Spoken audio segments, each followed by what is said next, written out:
নমস্কার বন্ধু, এটা কৃষ্ণ তুলসী। রোগ সারাতে কৃষ্ণ তুলসীর অপরিহার্য।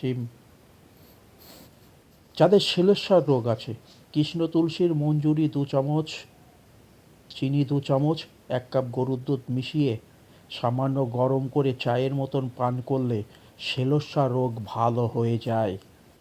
যাদের ম্যালেরিয়া ও পালা জ্বর আছে, 15টি তুলসীর পাতা নেবেন আর 10টি শিউলি গাছের পাতা সামান্য জল দিয়ে বেটে তার রস করে 2 চামচ রস মধু আর 2 চামচ মধুর সঙ্গে মিশিয়ে দিনে 2বার খেলে আপনি ভালো রেজাল্ট পাবেন।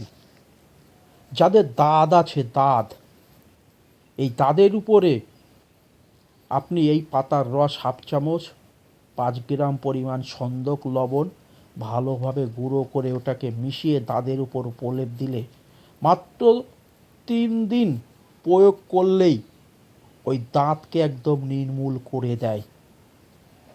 যাদের পেটে কৃমি আছে, 1 চামচ তুলসী পাতার রস এবং 1/2 চামচ পরিমাণ পাতিলেবুর রস মিশিয়ে খান। ছোট কুচো কৃমি মরে আপনার মলের সঙ্গে বেরিয়ে আসবে।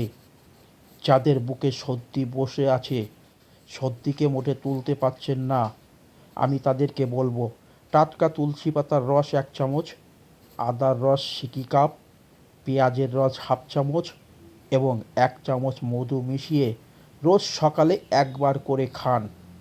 আপনার জমে থাকা সর্দি একদম তরল করে বের করে দেওয়ার ক্ষমতা রাখে।